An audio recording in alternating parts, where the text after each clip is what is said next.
Jadi kalau saya itu dari SMA, kelas 1 dan 2 saya belum punya motor. Oke. Padahal di SMA Puri itu salah satu SMA favorit. Yang muridnya pakai motor yang bagus-bagus. Pasti. Oke. Jadi kalau pagi itu saya berangkat ke sekolah itu lari. Terus, rumahnya tapi dekat memang. Rumah saya ke sekolah. Campur ke Bandung. Lari. Campur ke Bandung. Saya hidup berdua dengan kakak sama keluarga. Kalau latar belakang saya memang orang nggak punya. Jadi saya baru menikmati motor itu namanya itu warnanya hitam silver. Itu kelas 3 semester terakhir SMA. Itu beli iuran sama kakak. Itu berdua. Iya, berdua. Jadi saya hidup di Malang itu saya sambil kerja. Namanya itu nggak apa-apa ya saya spill ya. Karena ini bagian dari saya bangga dengan teman-teman saya itu. Namanya itu Lalapan Latansa, depannya kampus UM Jalan Terusan Surabaya. Kerja di situ. Kerja di situ jadi selain main bola, tarkam ke kota lain-lain, saya kalau malam itu dan jam kosong kuliah saya kerja di Lalapan. Jadi pramusaji. Jadi pramusaji. Jadi saya hemat kos, saya nggak ikut kos, tapi tidur setelah warung itu tutup. Berarti tidurnya di warung itu. Di warung. Kerjanya juga di situ. Nggak apa-apa berarti.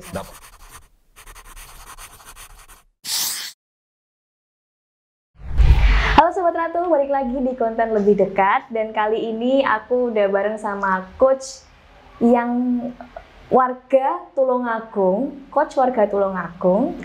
yang menjadi pelatih fisik di timnas senior. Siapa itu? Langsung aja perkenalkan Pak Sofi Imam Faizal. Assalamualaikum, selamat siang. Selamat siang Coach Imam. Saya manggilnya Coach Imam aja ya. Boleh. Coach Imam, gimana kabarnya? Alhamdulillah baik, Mbak. Setelah kemarin terbang ke Qatar, ya? Bagaimana sekarang kabarnya? Sehat ya, alhamdulillah ya? Kabarnya tetap maksimal meskipun capek. Iya. Meskipun capek tapi tetap semangat. Tapi ini memang libur atau waktu senggang atau gimana? Ini waktu libur, jadi ada libur sekitar 1 minggu lah sebelum aktivitas selanjutnya. Ya, di sela-sela ini kemarin juga ada aktivitas aja di Malaysia sedikit itu aja untuk mengisi dan mengupgrade ilmu aja.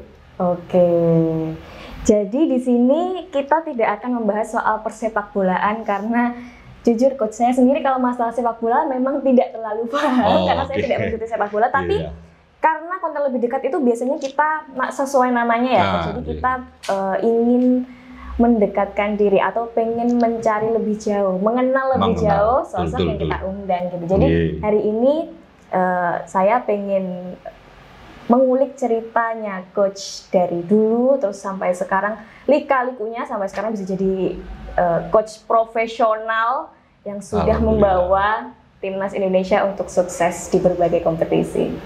Coach. Dan itu ya menjadi salah satu jawaban di publik kan karena ada pertanyaan itu benar dari Tulungagung apa enggak itu. Nah, itu dia, Iya, betul. Yang paling penting ya. Jadi kalau saya lihat di internet ya, Coach ini lahirnya di Situbondo. Betul. 15 Maret 88. Iya, numpang aja. Tapi numpang lahir. Jadi aslinya mana? Kalau aslinya Mojokerto. Dapat istri Tulungagung. Dan berdomisili atau tinggal di Tulungagung. Gitu ya teman-teman. Mungkin masih ada simpang siur, lahirnya Situbondo tapi katanya kok orang Mojokerto tapi tinggalnya di ini. Menjadi suatu jawaban. Ya, jawabannya seperti itu. Jadi sekarang memang warga Tulungagung sekarang. Biasanya ya kalau semisal kita melihat rekam jejak atlet ataupun penyanyi dan lain-lain itu memang musisi dari kecil itu dia memang suka atau memang sudah kelihatan bakatnya dari kecil. Tapi kalau Coach Imam sendiri gimana? Apakah memang dari dulu dari kecil suka olahraga atau gimana? Sejak kecil sepak bola sih sudah menjadi bagian dari hidup lah. Dan dari kecil juga ingin menjadi pesepak bola profesional. Oke, Dan cita-citanya ya, ya. cita-cita awalnya itu di situ. Dan setiap kali saya mencari sekolah dari SD, SMP, sampai SMA, itu sekolah yang mempunyai kualitas sepak bolanya itu bagus. Oke, tapi orang tua memang atlet atau karena kan itu berarti diarahkan kan dari kecil? Tidak. Oke. Jadi orang tua itu sibuk di dunia pekerjaannya masing-masing, yaitu memang inisiatif dan suka lah waktu itu dari awal nonton di TV, kok menarik olahraga ini, akhirnya menggeluti sampai sekolah di SSB, berangkat sendiri, pulang sendiri, gitu. Jadi keinginan dari diri sendiri aja. Keinginan dari sendiri, Iya. dari SD ya itu? Dari TK. Dari TK Iya, bahkan dari ya? TK.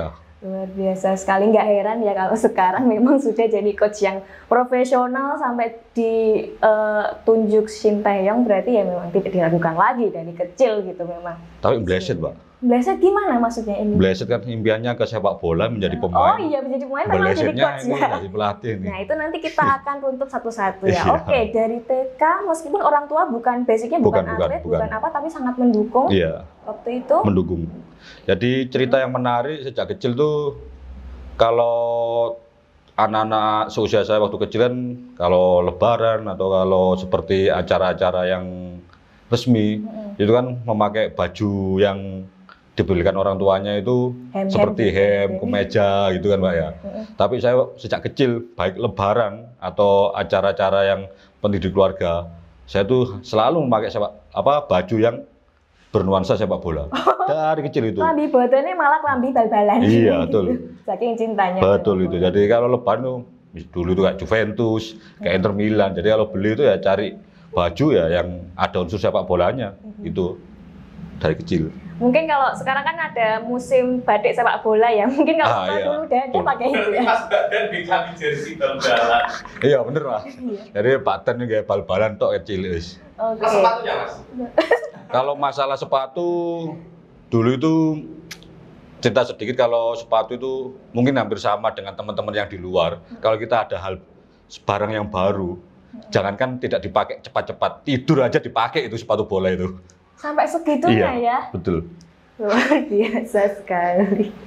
Oke, saking cintanya. Kemudian TK, terus SD masuk SSB, sekolah sepak bola. Iya, namanya SSB internal waktu itu. Dan katanya ini ya, dari kecil memang sudah langganan juara ya katanya ya.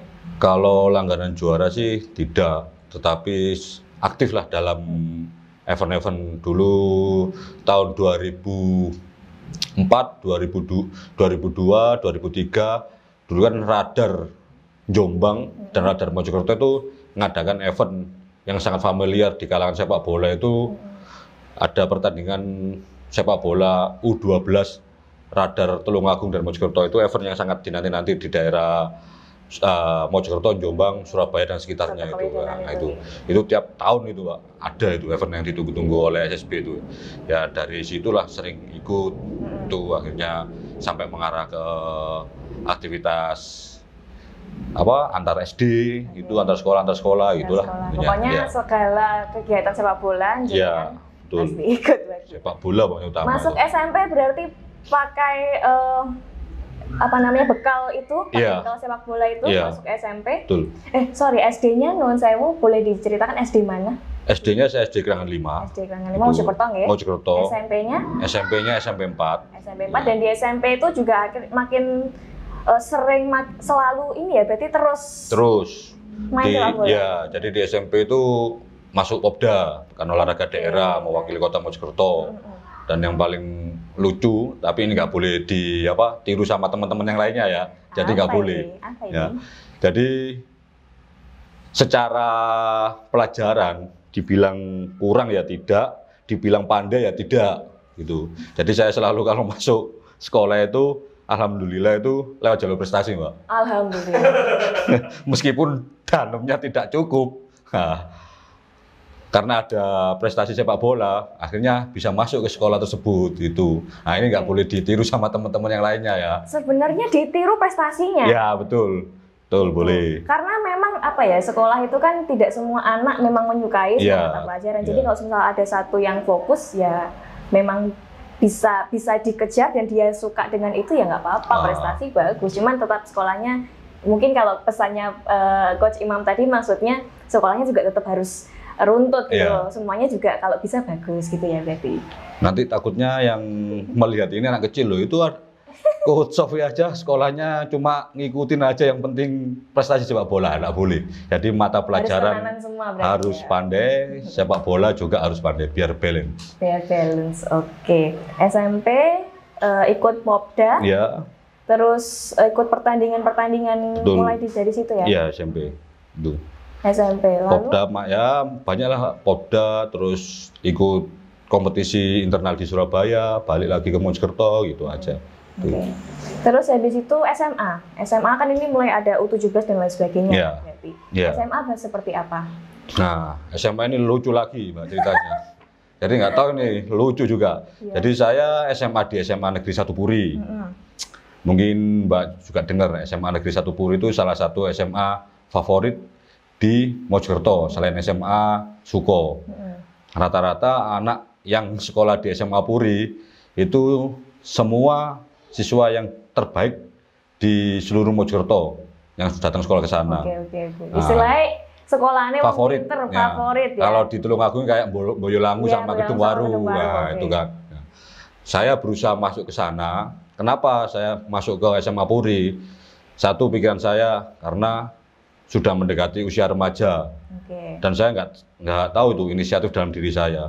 Kalau saya berpikiran hanya sepak bola, tapi nanti punya perjalanan di masa depannya ini belum tentu, karena sepak bola waktu dulu kan tidak sepopuler sekarang. Kalau sekarang kan banyak tim-tim profesional di Jawa Timur kayak Persebaya, Persik, jadi kita mudah lah kemana-mana. Kalau zaman dulu kan hanya 2 tim besar di Jawa Timur, Persebaya sama Arema. Jadi anak-anak pecinta bola yang ingin melanjutkan karirnya di sepak bola kan selalu mengarah ke dua kota tersebut. Nah, akhirnya saya berpikir saya ingin kuliah, siapa tahu nanti kalau tidak di sepak bola, dan itu juga tidak ada yang mengarahkan dari orang tua, inisiatif diri sendiri. Saya mencoba masuk ke SMA Puri, dan yang paling lucu itu SMA Puri danem terendah itu waktu itu 22 Mbak, masih 3 mata pelajaran, 22. Lah, danem saya di SMP, lulus dari SMP 4 itu 19. Berarti harusnya tidak masuk ya? Ya, tidak masuk. Tapi alhamdulillah waktu itu saya ikut Popda Kota Mojokerto, dan atlet-atlet yang pernah mewakili Kota Mojokerto itu mendapat intinya surat lah dari pemerintahan untuk boleh memilih sekolah. Wih, nah, itu privilege dari prestasi. Ceritanya. Maka bermainlah sepak bola. Nah, dari situ itu akhirnya saya bisa masuk SMA Puri. Akhirnya ya. Dan di SMA Puri seperti apa kehidupan sepak bolanya? Di SMA Puri sepak bola masih prioritas utama, dan pelajaran juga ikut mengikuti. Waktu itu menjadi bagian dari PSMP U18. PSMP ya. PSMP itu Persatuan Sepak Bola Mojokerto U18 tuh, dan banyak event-event selain Suratin, dulu ada U19, dan saya juga pernah ikut di daerah lain. Jadi lagi-lagi di SMA Puri sekolah saya menjadi yang nomor 2 kalau sekolah. Serius, jadi yang nomor 2, jadi masih dominan di sepak bola. Pokoknya intinya bal-balan. Tapi untung ini ya, guru-guru nggak ada yang iki Imam nendi kok DN nggak bal-balan, ada kayak gitu. Ya, alhamdulillah sampai sekarang ada salah satu guru bahasa Inggris, namanya juga Pak Imam. Dia sekarang sudah menjadi kepala sekolah. Jadi dia tuh selalu mensupport saya sejak SMA. Jadi apabila ada prestasi selain akademik, jadi kan kalau sepak bola kan non akademik. Jadi termasuk guru BK dan beberapa guru itu memberi jalan. Malah mendukung ya? Mendukung untuk melanjutkan itu. Tapi zaman SMA ini buat penyegaran dikit aja sih, spill aja. Pernah nakal nggak sih dulu waktu SMA? Bolos gara-gara capek, misal habis turnamen gitu, atau pernah nggak sih? Sesak nggak bisa sekolah. Kalau waktu SMA itu mungkin diri saya itu seorang yang introvert. malah introvert ya? Iya, introvert. Jadi introvert itu sulit berhubungan dengan orang yang intinya orang tersebut itu Belum kenal berbeda kesukaan. Jadi kalau zaman dulu SMA kan, kalau SMA mesti tahu kan bagaimana gairah anak muda, nongkrong, ingin apa itulah. Tapi saya itu nggak bisa. Tapi banyak dicari teman-teman sekelas atau teman-teman yang lainnya itu perihal sepak bola aja. Jadi kalau mau ada event sepak bola, dia datang ke rumah. Salah satunya ya misalnya kita main antar kelas itu.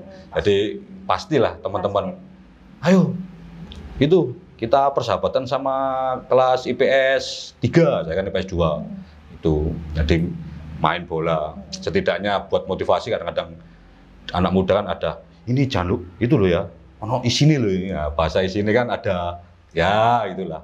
Ada isinya gitu. Jadi biar memotivasi gitu. Pertandingan antar kelas itu. Di luar jam sekolah, itu aja. Selain itu kehidupan di luar tidak pernah bisa connect sama aktivitasnya teman-teman. Ya introvert itu sebenarnya bisa jadi plus sama minus sih. Kalau yang kayak gini ya plus karena ibaratnya bisa membatasi ruang ini kita ya, ruang sosialisasi kita supaya nggak terjerumus juga sama hal-hal macam-macam gitu.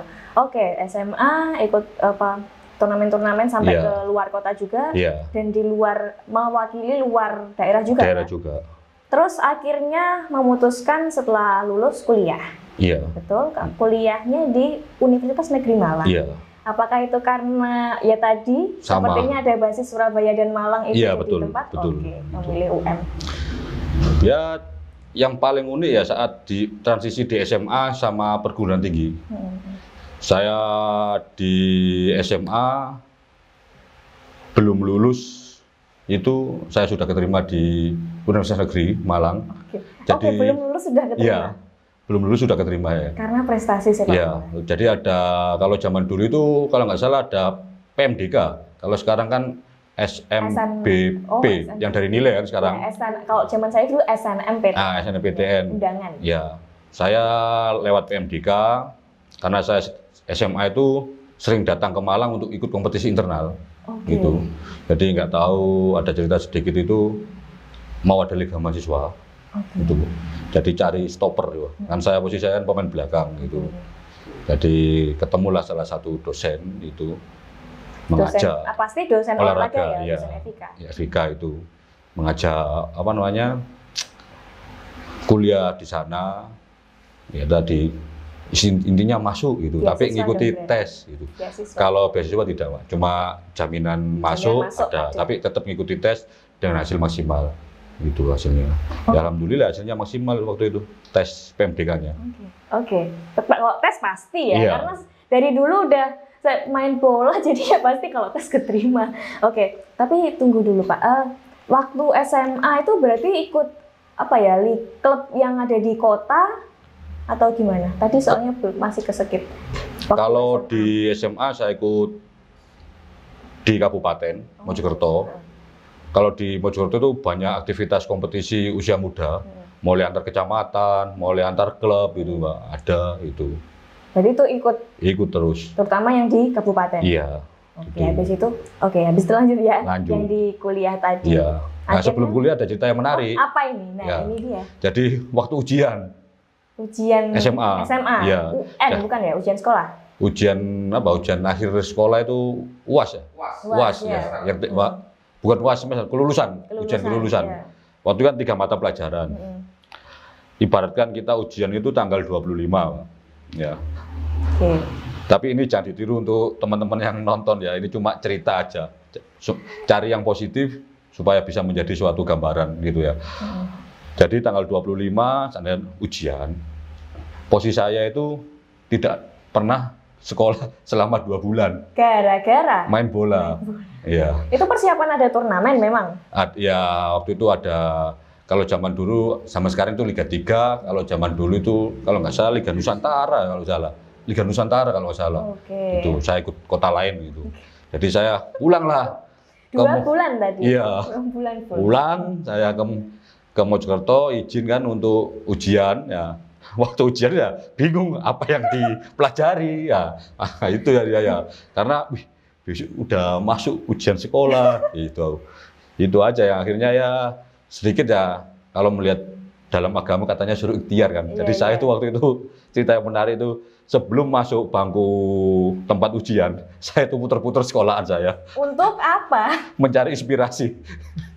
Serius ya? Bukannya kan ada pelajaran, maksudnya kan ada materi yang bisa dibaca gitu. Tapi lebih milih lari-lari daripada baca materi. Iya, itu yang cerita menarik itu. Jadi sebelum masuk kelas itu saya putar-putar sekolah saya dulu itu, nggak tahu.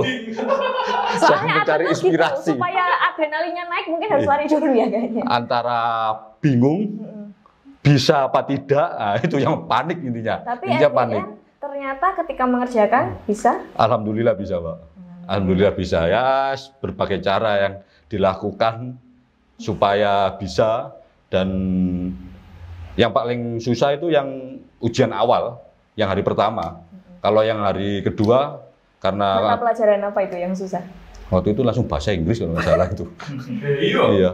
Bahasa Inggris, listening juga 1 sampai 20 itu. Kan soalnya kalau nggak salah itu 40, 1 sampai 20 itu listening. Untung aja dulu ya bahasa Inggris ya sedikit bisa lah gitu.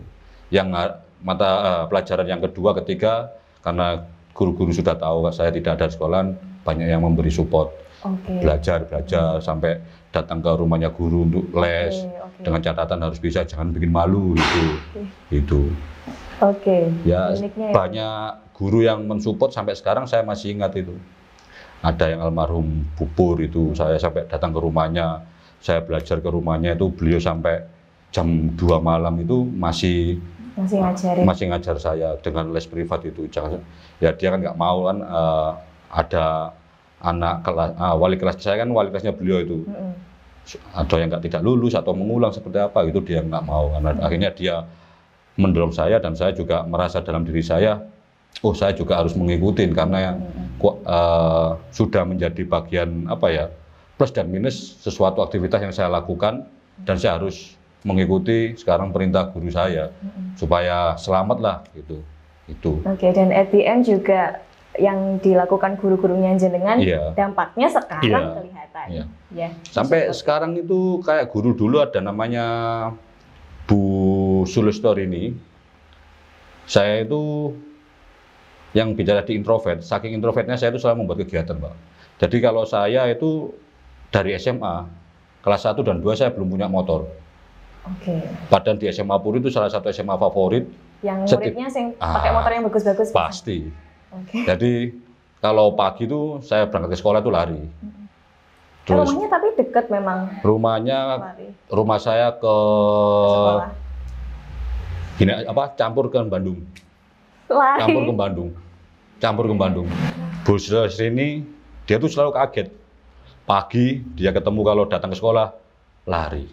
Terus siang saat saya pulang sekolah lari, dia kaget. Akhirnya saya dipanggil lah. Kamu kok hari-hari lari tuh mau kemana? Mau jadi militer? Enggak, itu dia mengira kan pengen daftar tentara atau polisi gitu. Saya jawab tidak. Nah mau kemana? Seperti orang gila aja lari setiap hari. Itu. Ya saya bilang karena di rumah ya ada bisanya lari. Waktu itu kan belum punya kendaraan. Sepeda Honda juga nggak ada? Nggak ada. Jadi apa ya? Saya hidup berdua dengan kakak sama keluarga. Kalau latar belakang saya memang orang nggak punya. Jadi saya baru menikmati motor itu namanya itu warnanya hitam silver. Itu kelas 3 semester terakhir SMA. Itu beli iuran sama kakak. Itu berdua. Iya, berdua. Motornya Mas? Motornya kemarin saya jual di sini waktu di Tulungagung. Itu sekarang sudah saya lihat itu sudah jadi buat pengangkut rumput. Lihat yang beli orang daerah Bandung itu. Oh gitu. Tahu pernah ketemu ya lewat. Tapi sambil ngelihat itu, oh ini sepeda yang dulu di bagian perjuangan. Gitu ya. Dulu itu, Pak. Itu tadi ya karena saya introvert itu karena saya membuat aktivitas sendiri itu. Jadi lari sudah menjadi bagian dari hidup saya sampai sekarang juga suka lari. Kan? Dari situ terus akhirnya kuliah. Kuliah di UM. Lewat jalur karena sudah PMDK, kenal dengan PMDK itu dan juga sudah kenal dengan dosennya karena prestasinya di kuliah. Pasti karena kuliahnya juga jurusan olahraga kan pasti makin ini dong, pasti makin terpacu dan juga makin banyak pengetahuan yang sebelumnya belum. Tapi gimana dulu perjalanan waktu kuliah? Dan menurut info juga ya, di saat kuliah itu Coach Imam juga sudah dapat lisensi pelatih nasional ya. Gimana itu boleh dijelaskan mungkin dari awal setelah masuk kuliah dulu? Jadi setelah saya masuk kuliah jalur PMDK itu kan belum diumumkan kan kalau sudah lulus apa enggak.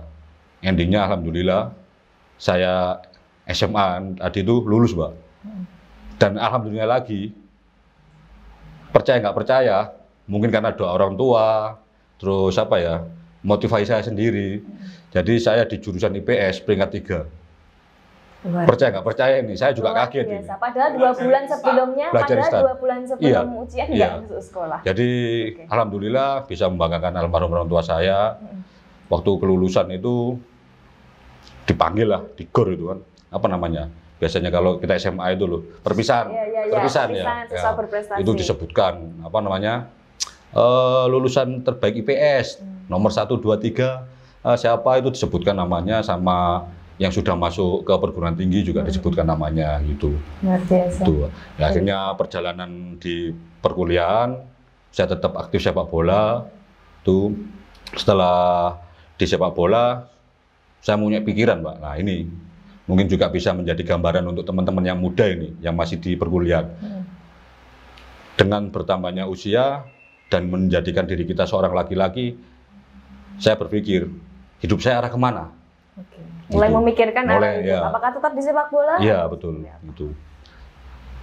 Karena sepak bola waktu itu saya mempunyai relasi cuma sedikit. Saya hanya bermain di Liga 3, pernah di Persema U21, itu aja sih. Ikut seleksi kemana-mana nggak dapat. Berarti itu masih ikut tim yang di Mojokerto ya setelah kuliah di Malang? Enggak. Oh pindah? Iya. Berarti ikut Persema U21 itu. Karena ikut kompetisi internal di Persema itu jauh, itu saya bingung. Kalau sepak bola saya start hanya di sampai sini aja. Saya harus memutuskan mau kemana ini arahnya.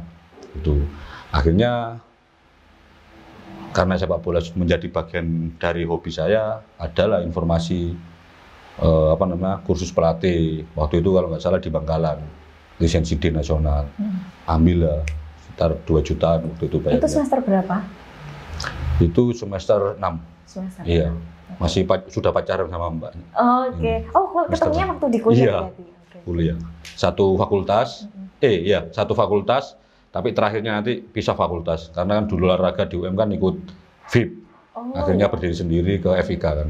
Tapi non sewu, tapi jenengan itu yang ilmu keolahragaan yang pendidikan atau yang? Yang pendidikan. Yang pendidikan. Iya. Terus berjalan, saya hidup di Malang tidak seperti teman yang lain, Mbak. Perbedaannya. Nah, ya berharap juga menjadi motivasi teman-teman yang muda. Jadi saya kuliah di Malang, orang tua saya tidak tahu hidupnya di Malang itu seperti apa. Dia datang ke Malang itu hanya saat awal registrasi, karena kewajiban wali murid untuk datang. Habis itu orang tua saya nggak ke Malang. Jadi saya hidup di Malang itu saya sambil kerja. Namanya itu nggak apa-apa ya saya sepil ya, karena ini bagian dari saya bangga dengan teman-teman saya itu. Namanya itu Lalapan Latansa, depannya kampus UM Jalan Terusan Surabaya. Kerja di situ. Kerja di situ jadi selain main bola, tarkam ke kota lain-lain, saya kalau malam itu dan jam kosong kuliah saya kerja di Lalapan. Jadi pramusaji. Jadi pramusaji. Jadi saya hemat kos, saya nggak ikut kos, tapi tidur setelah warung itu tutup. Berarti tidurnya di warung itu? Di warung. Kerjanya juga di situ? Nggak apa-apa berarti sama? Nggak apa-apa. Jadi awalnya saya semester pertama itu saya kos. Akhirnya saya bertemu lah itu karena sesama Mojokerto, akhirnya di sini aja gitu, sambil ketemu orang-orang Mojokerto ngobrol-ngobrol gitu. Akhirnya ya, daripada di kos-kosan cuma tidur aja, mendingan kita gabung di sini ya kerja. Ya buat tambah-tambahan lah gitu. Itu akhirnya saya kerja di sana sampai kuliah saya selesai. itu di Latansa itu. Jadi main tarkam, main bola, terus kerja, kuliah, itu kembali lagi gitu. Jadi alhamdulillah ya, selama saya dapat kursus ya hasil usaha saya lah, nyimpen uang itu. Itu awalnya bisa gede itu. Ini kayaknya belum pernah diomongin di tempat lain ya? Belum. Luar biasa. Ini real. Terima kasih banyak sudah mau cerita. Iya. Tapi waktu kuliah dulu untuk UKT dan lain-lain, dibiayain sendiri sama jenengan dari kerja itu atau orang tua ngasih?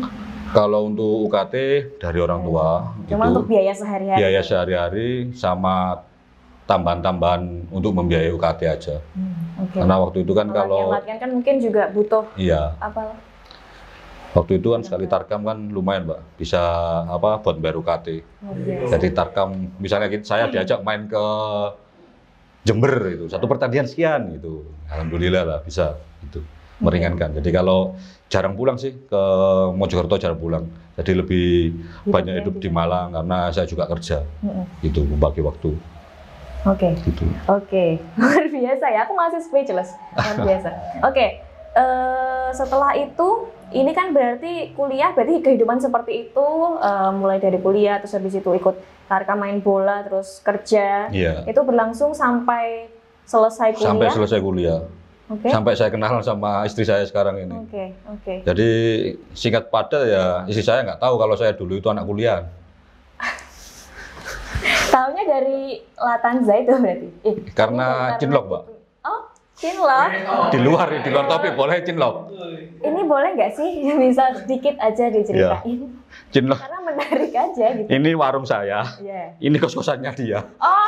Akhirnya setiap hari beli atau melihat. Betul. Cinlok gitu. Langsung pandangan pertama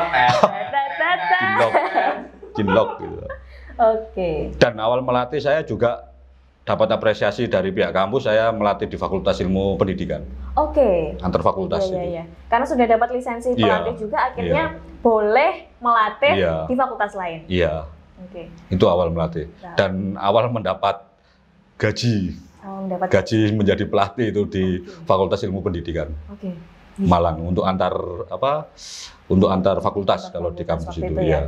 Habis itu setelah kuliah ada banyak hal yang didapat dan juga ditemui ya, terus disuruh melatih di fakultas lain, terus akhirnya di semester terakhir, tapi lulusnya tepat waktu atau? Alhamdulillah tepat waktu, dan untuk angkatan saya yang ujian pertama kali. Paling cepat ya?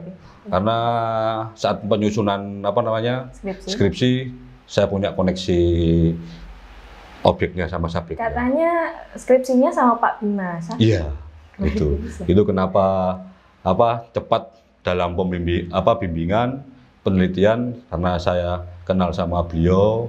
Itu Coach Bima Sakti yang sekarang pelatih, yang kemarin pelatih U17 untuk Piala Dunia itu luar biasa ya. Itu akhirnya ya cepat lah, karena subjeknya asli, nggak banyak pertanyaan dari dosennya.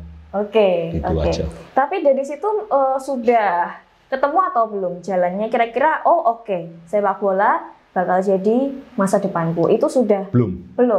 Berarti meskipun sudah ketemu sama Coach Bima Sakti dan lain-lain, sudah jadi pelatih itu masih belum kepikiran buat belum ada. Jadi yang masalah sepak bola untuk jadi pemainnya itu hampir sedikit terkikis, Mbak.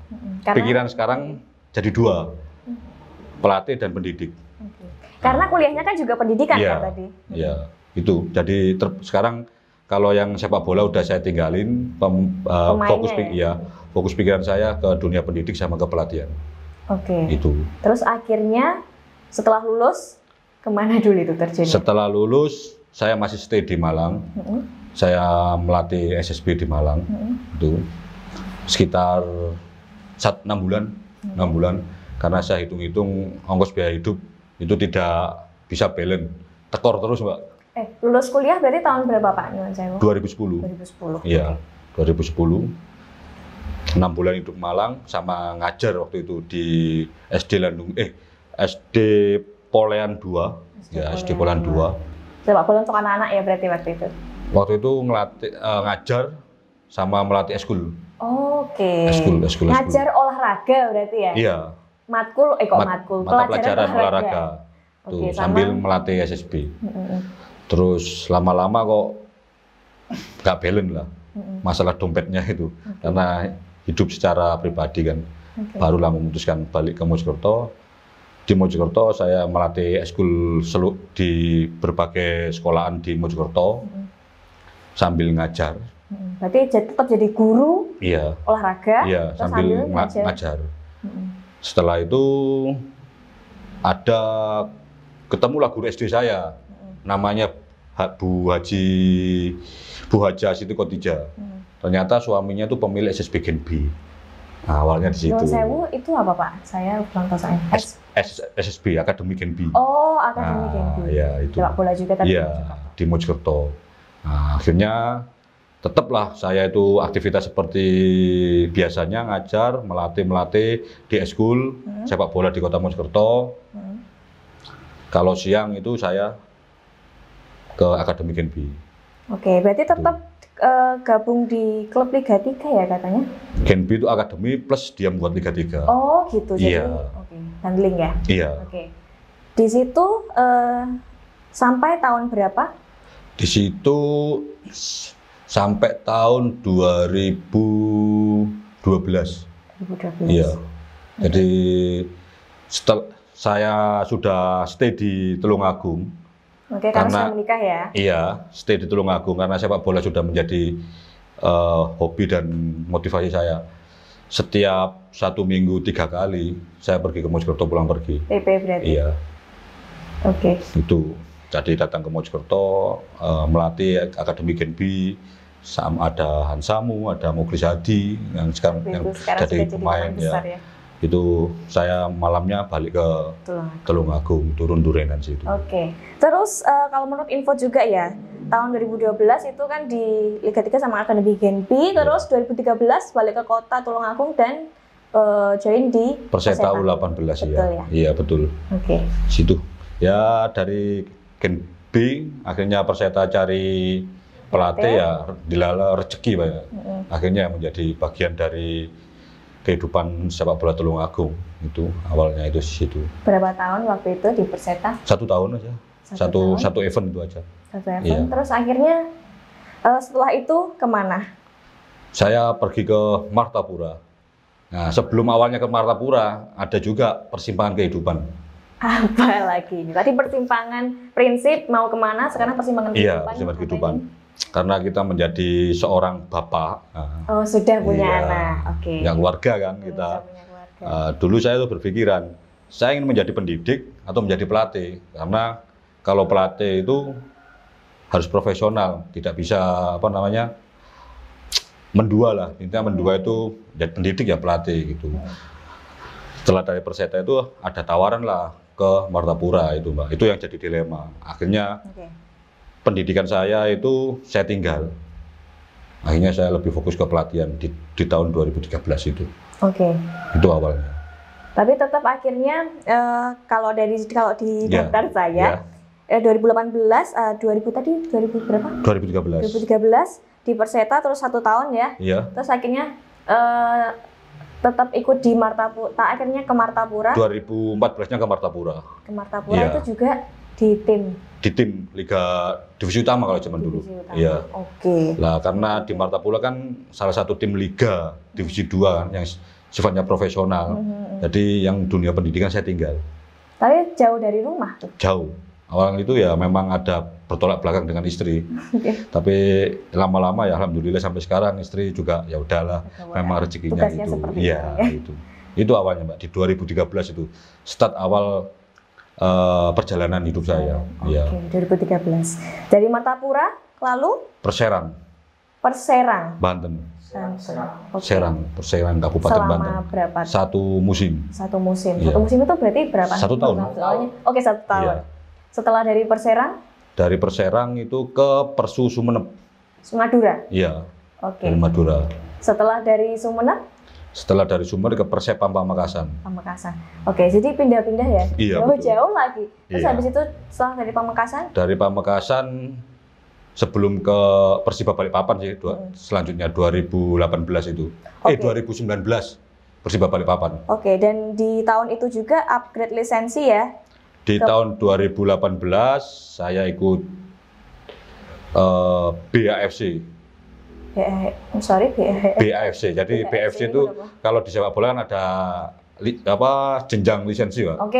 Ya, yang tadi D, saya waktu dapat di kuliah. Terus di Martapura itu masih pakai D. Setelah itu ada pembaruan dari PSSI harus berubah menjadi AFC. Mulai dari C, B, A. Saya punya CAFC waktu melatih di Perserang. Nah, saya melatih di Perserang, saya ambil kursus CAFC di Sawangan yang membiayai Perserang gratis ya. Tuh. Terus perjalanan saya dari Sumeneb di Pamekasan, saya dipanggil sama PSSI lagi untuk melanjutkan kursus BAFC. Itu waktu zaman saya sekitar 18 juta. Itu alhamdulillah lagi dibiayai lagi. Itu jadi saya mengeluarkan uang sendiri waktu D aja. Terus setelah dapat B, saya pergi ke Persiba Balikpapan. Tuh Liga 2 sama Kurt Wanderlei dari Brasil.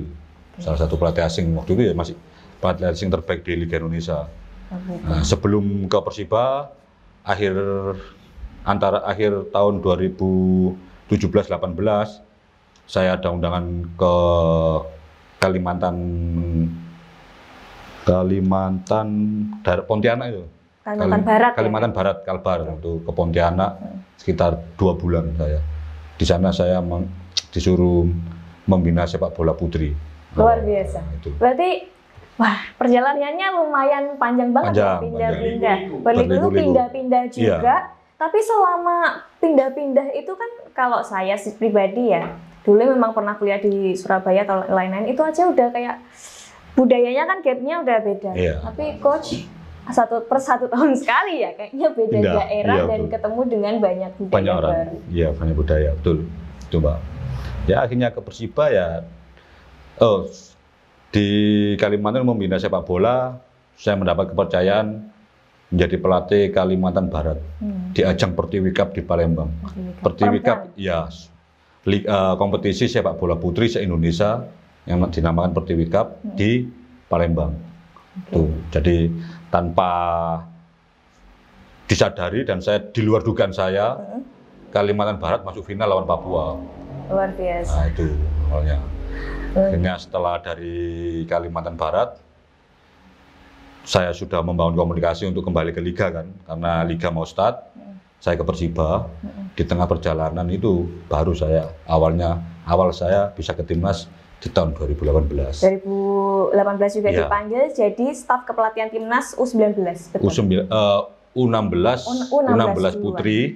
Karena saya pernah jadi finalis di Pertiwi Cup itu, saya menyiapkan timnas putri dengan head coach. Saya tetap pelatih fisik, head coach-nya itu Ruli Neri, legendnya sepak bola Indonesia, Ruli Neri.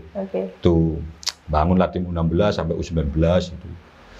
Di pertengah perjalanan di Persiba, waktu itu setengah musim saya tinggal.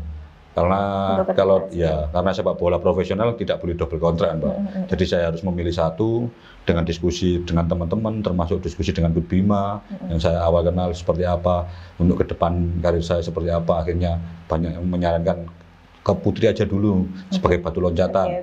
Saya datanglah ke sana. Saya tinggal Persiba Balikpapan itu, Mbak. Ke putri habis itu 2019 betul ya, ini di U19 timnas. Iya. Sama Coach Fahri. Sama Coach Fahri. Yang waktu itu timnas berhasil masuk ke putaran Piala AFC Cup. AFC Cup tahun 2020. Iya. Gitu. Ya. Dapat motor gratis dari ketua itu. Motornya ngambil di Tulungagung, nggak tahu bayarnya siapa yang bayar itu. Luar biasa. Nggak pengen. Itu masih ada tuh PCX-nya itu. Itu awal ketemunya dengan Mas Wendy itu. Awal ketemunya itu. Gitu ya, kabar titik langsung diselending, langsung diparani. Akhirnya itu pertama kali masuk ke timnas di U16 perempuan. Iya. Sampai U19 putri, sampai senior. Sampai senior. Iya, senior putri. Sampai sekarang. Ya, terus akhirnya setelah itu pergi ke Malaysia. Dari U19 setelah lolos itu kan kita nggak tahu masa depan kita seperti apa. Dan waktu itu di bulan Desember saya sudah ketemuan sama salah satu tim Liga 1, manajernya berbicara di Jakarta. Tapi namanya rezeki, karena saya itu orangnya itu suka tantangan, Mbak. Oke. Satu tantangan dan ingin punya banyak teman yang banyak. Waktu itu Introvertnya mulai terkikis ya ini. iya, Mulai ingin banyak. Pertengahan ke ambivert. iya. Waktu itu Kut Kurniawan menjadi asistennya Kut Indra Safri.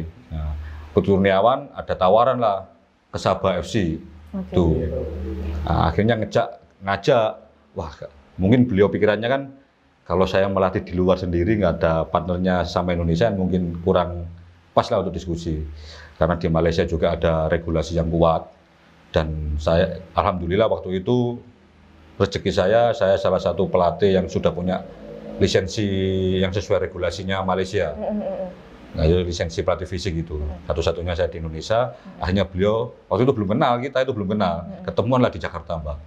Bincang-bincang gitu, akhirnya saya juga diskusi sama istri saya. Ya udah, akhirnya saya maulah join ke Sabah FC. Ya itu 2 tahun di sana, 2020 sama 2021, waktu COVID-nya. Oke, waktu COVID. Iya. Tapi ini sedikit aja sih mungkin dijelaskan.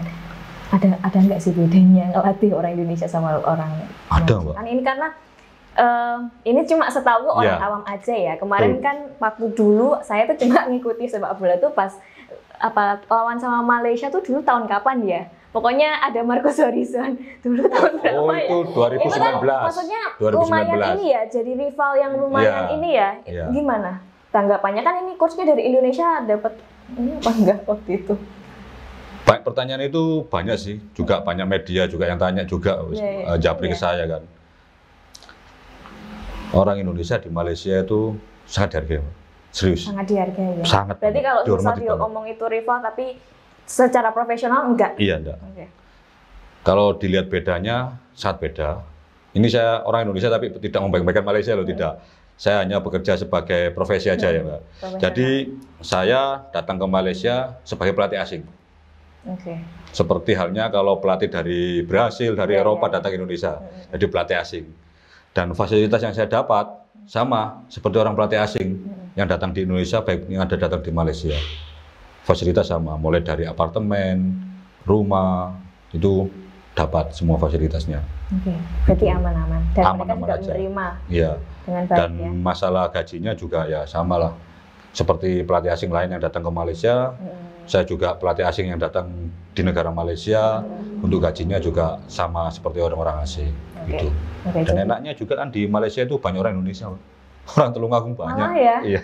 Banyak orang Tulungagung sana yang kerja di punya gede, terus punya IC IC Malaysia punya dia. Dia ada salah satu yang kenal saya itu jualan bakso. Oke, di Malaysia Rumahnya Sumber Gempol. Ndak Pak ning omah soalnya akeh dodolan sing akeh sing Iya. dodol bakso. Dene genten ning Malaysia kayak pengen dodol bakso. Oke. Saya Pentol di Malaysia. Iya. Ya dokter pentol di Malaysia itu. Dia dorong gerobak, saya tanya, sawah pirang meter, Pak? Gitu. Ya alhamdulillah banyak. Udah lama karena itu.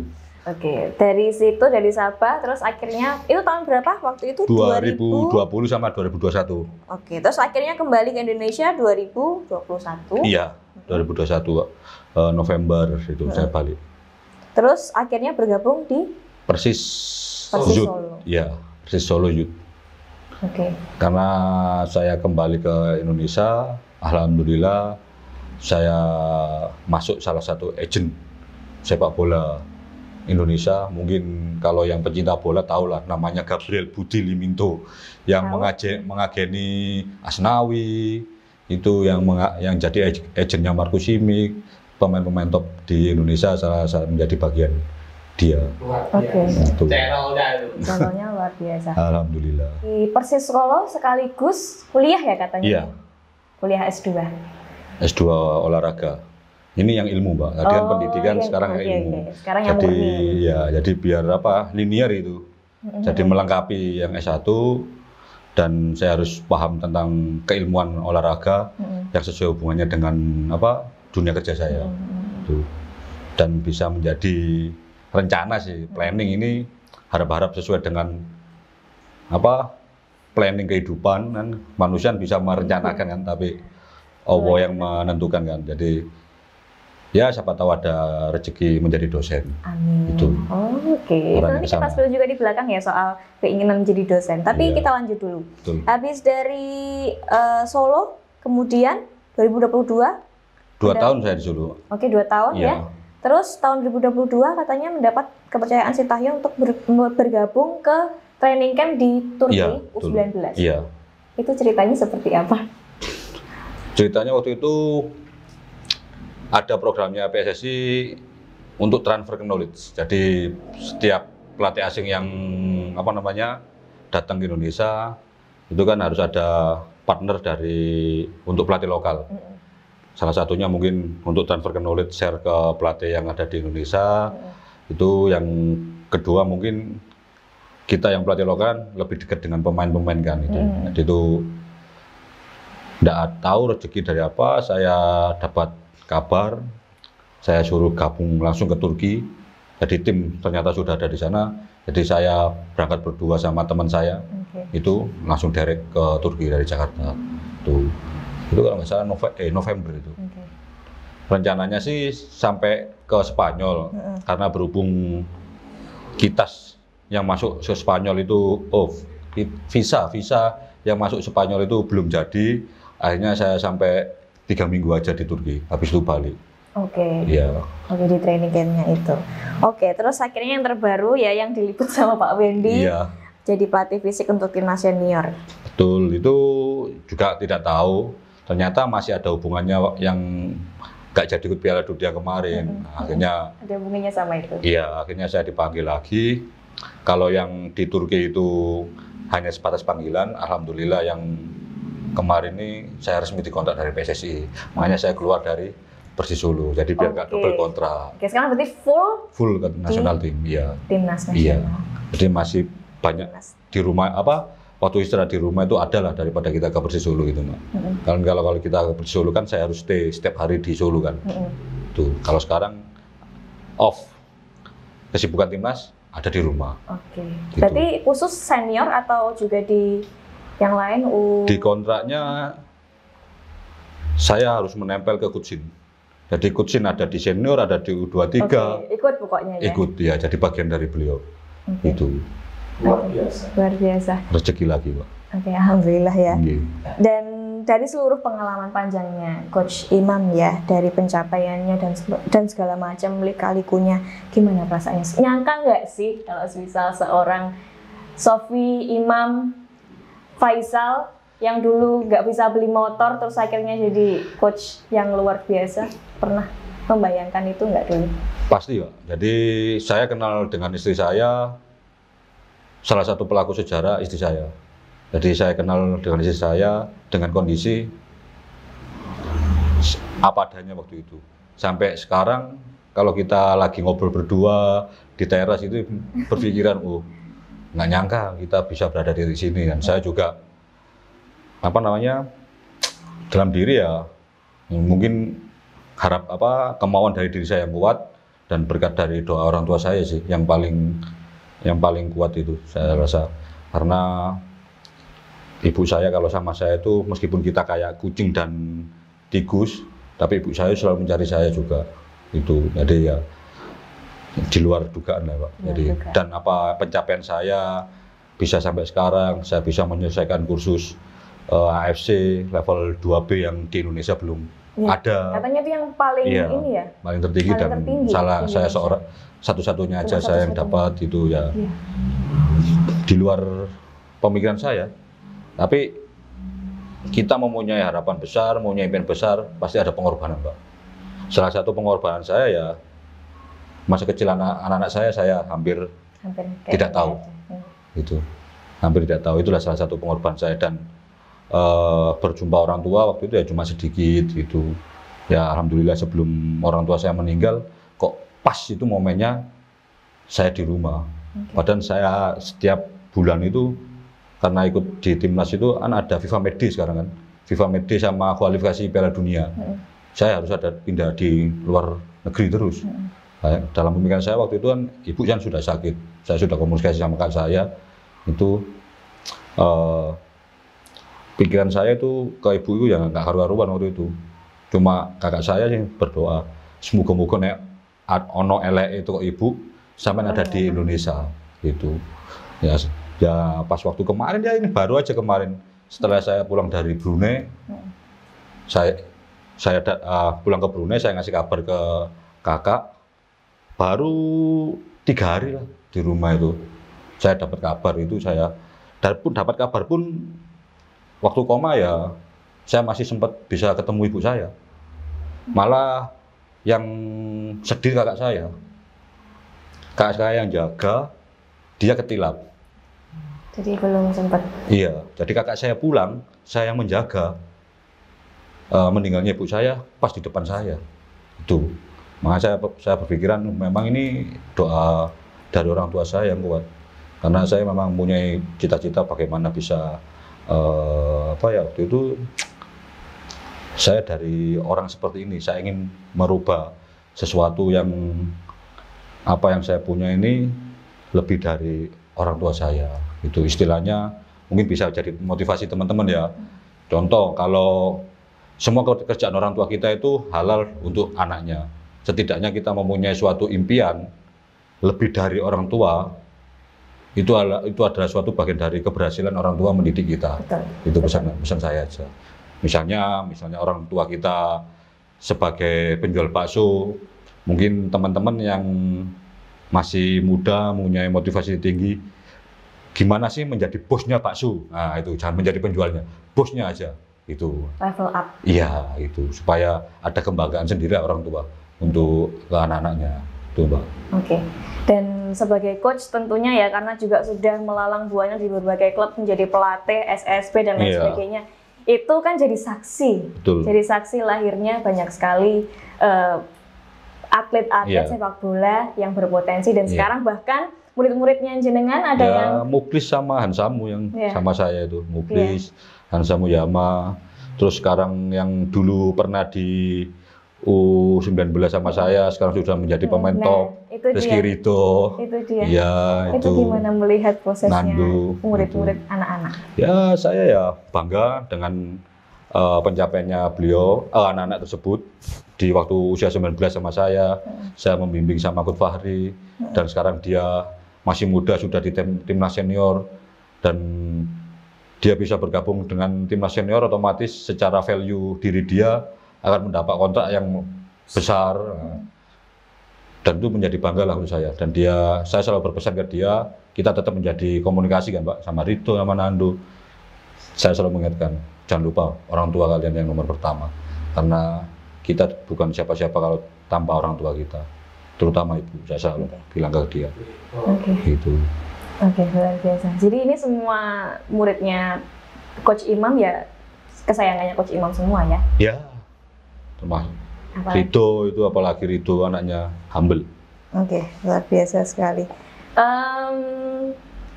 Sekarang selain menjadi seorang coach, ada nggak misal kesibukan lain gitu di luar persepak bolaan, mungkin ada nggak? Kesibukan di luar sepak bola, setelah kemarin menyelesaikan kursus terakhir, ini ada satu target. Apa itu? Menyelesaikan S2 saya, Pak. Oke, yang di Universitas 11 Maret ya? Iya. Ini sudah masuk ke mau ujian proposal. Ini mau ujian proposal. Ya, sudah mengerjakan tesis. Mau seminar, rencana Kamis besok ini ya, yang mau ke Solo untuk ketemu pembimbing itu. Dan di tesis ini saya juga membuat suatu riset, Pak. Jadi riset sepak bola Indonesia. Jadi saya pelatih fisik, saya punya data-data. Kalau sekarang sepak bola kan mungkin mbaknya melihat, pemain sepak bola kok sekarang kok pakai bra, kok kayak rompi itu sih. Nah, kan ada rompi yang di badan itu, yang hitam. Itu kan namanya kan rompi Fast GPS kan, Global Position System kan. Jadi iya GPS. Untuk melihat kemampuan pemain, beraktivitas saat latihan atau saat pertandingan itu, berapa jarak dia tempuh selama 90 menit, berapa dia melakukan high intensitas running, high speed running, itu ya berarti ya? Maksimum ya, untuk mengukur aktivitas tersebut. Nah itu rencananya saya buat tesis penelitian saya. Jadi salah satunya ya itu parameter top elit sepak bola Indonesia itu seperti apa sih? Oke. Itu karena saya mumpung ada di bagian tim nasional. Umum juga Iya. ya, datanya bisa Sekali menyelam apa 3 namanya? pulau terlambat. Lah itu. Oke, Itu. luar biasa. Tesis semoga tesisnya lancar ya, Amin. Pak ya. Oke, selain itu berarti kuliah, terus rencana ke depan selain yang tadi berniat untuk jadi dosen atau punya impian jadi dosen. Ada nggak misal mungkin bikin bisnis karena kan kebanyakan gitu ya. Mungkin ada lagi bikin bisnis atau bikin sekolah sepak bola mungkin? Kalau sepak bola sekolah sepak bola ya kayaknya saya kesulitan untuk mengcovernya saat kalau tidak di rumah ini. Oke. Sulitnya. Oke. Yang sesuai dengan linear dengan itu ya yang sudah saya jalan ya saya ingin jadi dosen Pak. Ya, sama instruktur pelatih. Oke. Instruktur pelatih ya. Jadi durnya pelatih, atasnya ya, pelatih. Jadi kalau ada kursus pematerinya itu namanya instruktur itu. Oke. Jadi berharap sekarang kebalikan lah. Nanti perjalanan waktu itu sekarang pelatih yang first job, siapa tahu bisa menjadi dosen. Jadi dosennya yang first job, melatihnya second job ya cari yang deket-deket aja. Persik lah, Persebaya lah yang deket-deket. Jadi apa frekuensi dengan keluarga itu masih bisa berjumpa lah itu. Ya, berhubung anaknya berarti sudah dua.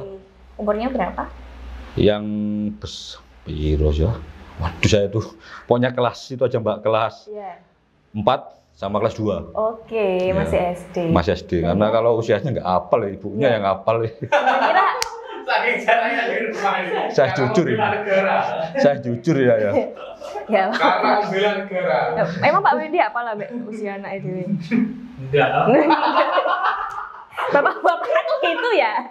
Rata-rata laki-laki gitu kok rata-rata. Kalau tanya umur nggak tahu. Yang penting kelasnya itu kelas 4 sama kelas 2. Kalau kelas 2 berarti 8. Ya 8. Ya, kira-kira 7, 8. Iya 8. Kira-kira karena kan kadang itu impian orang tua atau apa ya namanya, orang tuanya kerja. Ini anaknya juga diarahkan. Kira-kira ada pandangan ke situ atau terserah saat pengen anakku pengen. Kalau saya selalu mensupport kegiatannya anak-anak saya, Pak. Apapun ya. Apapun. Berhubung saya tidak di rumah, supportnya saya arahkan ke ibunya. Oke. Jadi ibunya mendorong anaknya seperti apa, itu selalu disupport 100%. Oke. Karena anak saya yang pertama itu dekat sama mbahnya. Oke. Karena waktu itu lahir nggak ada di rumah sih. Gitu. Jadi yang ngadanin yang pertama ya mbahnya, baru yang kedua saya. Tuh kalau anak yang kedua saya ada di rumah itu dekat. Tapi ada ini nggak? Kira-kira ada Sepak satu bola anakku itu. yang ketoknya neng olahraga? Tidak ada, Pak. Tidak ada. Tidak ada. Ada, Pak. Semua semua nurun ke keluarga Tulungagung. Oke. Jadi kayaknya ke pendidikan karena yang laki-laki itu banyak kegiatan les-lesnya aja itu. Kalau yang perempuan sih masih belum, tapi secara motorik sih dia suka sih olahraga, tapi belum kelihatan kalau yang kecil. Oke. Dulu yang perempuan mau jadi atlet voli. Waduh. Nanti ke Korea sama Megawati. Wow. Amin. Apalah ya, yang penting Iya. disupport. Oke. Iya. Terakhir sebagai closing, Coach, ini mungkin tadi kan juga sudah disampaikan beberapa hal pesan-pesan buat teman-teman. Iya. Ada mungkin sekali lagi ya pesan untuk teman-teman atlet muda atau mungkin pelajar yang passionnya di olahraga, cuman ada banyak sekali atau ada beberapa tantangan. Iya. Silakan. Saya berpesan kepada teman-teman atlet muda, khususnya di Tulungagung sekitarnya, selalu mempunyai impian yang lebih yang ada di dalam diri kalian. Karena apa? Suatu impian tersebut akan mengarahkan ke arah yang kita impikan. Yang kedua, selalu mengikuti instruksi pelatih karena pelatih tidak akan pernah memberikan arah yang salah untuk pembinaan kalian. Dan yang paling terakhir dan sebagai penutup, jangan lupa selalu belajar karena atlet zaman sekarang untuk 5 tahun ke depan menjadi seorang atlet yang bagus, mempunyai knowledge yang bagus, akan membuat impian masa depan kita yang lebih bagus. Dan jangan lupa selalu patuh dengan orang tua kalian agar apa yang kalian impikan bisa terwujud sesuai dengan cita-cita kalian. Oke. Terima kasih. Sama-sama. Waktunya hari ini luar biasa mendengarkan ceritanya Coach Imam tuh Banyak speechlessnya, luar biasa sekali perjalanannya. Saya kalau dapat undangan dari SMA kemarin sih, kedua saya ke sekolahnya istri saya sih. Jadi permintaannya istri saya selalu gitu, Mas, tolong Biar jadi motivasinya. berikan motivasi ke anak-anak SMA ini, karena sampai salah satu pelaku bagaimana hidup dari situasi yang keadaan yang pas-pasan bisa sampai sekarang. Itu selalu yang saya sampaikan, karena itu pesannya istri saya, guru BK. Karena kan di sini kan, khususnya di wilayah Tulungagung kan, banyak pemikiran, mindset yang punya anak berangkat ke luar, punya anak berangkat keluar. Bagaimana mengimprove pendidikannya, setidaknya bisa sampai ke S1, S2, gitu, biar tidak keluar terus itu. Tapi ya semua kan pilihan ya Mbak, itu Mbak. Tapi saya membawa sifat edukasi saya ke situ, untuk teman-teman yang ada di Tulungagung. Tentunya juga supaya bisa dapat taraf hidup yang lebih baik. Iya, betul. Dengan pendidikan salah satunya. Dan paling terakhir, jangan punya mindset sekolah tinggi tidak menjamin kehidupan. Itu salah itu. Pasti kalau kita mempunyai sekolah tinggi, bukan masa sekolahnya. Semakin tinggi kita sekolah, ring kehidupan kita akan semakin lebar. Dan ring kehidupan kita semakin lebar, otomatis relasi kehidupan kita semakin luas. Dan jangan selalu monoton, kita ingin hidup hanya di daerah kita sendiri. Karena Indonesia itu besar, tapi kecil. Sekarang naik pesawat pulang 1 jam sampai rumah. Nah, jadi jangan punya pikiran ke Sulawesi atau ke Papua jauh, jangan. Indonesia itu indah, Pak. Sayang kalau tidak kita nikmati keindahan Indonesia itu. Luar biasa, luar biasa. Siap. Kita nanti habis ini ke Jayapura ya, terbang. Sama set Oke, terima kasih Coach. Sama-sama. Makasih juga buat teman-teman yang udah nonton video ini sampai akhir. Jangan lupa buat nonton konten-konten lain di YouTube-nya Radar Tulungagung TV atau Instagram-nya Radar Tulungagung TV, sosmed, pokoknya semuanya. Dan jangan lupa juga buat stay tune di YouTube, karena di episode-episode selanjutnya kita juga bakal lebih dekat sama orang-orang yang menginspirasi tentunya. Oke, saya Intan dan juga Coach Imam. Pamit ya teman-teman, terima kasih banyak. Dadah. Jangan lupa di-subscribe ya Radar Tulungagung YouTube-nya ini. Itu yang paling penting, belum dibicarain sama Mbaknya tadi. Jangan lupa subscribe ya. Saya ingatkan loh ya ini. Ingatkan, makasih banyak. Jangan lupa ya guys, dadah.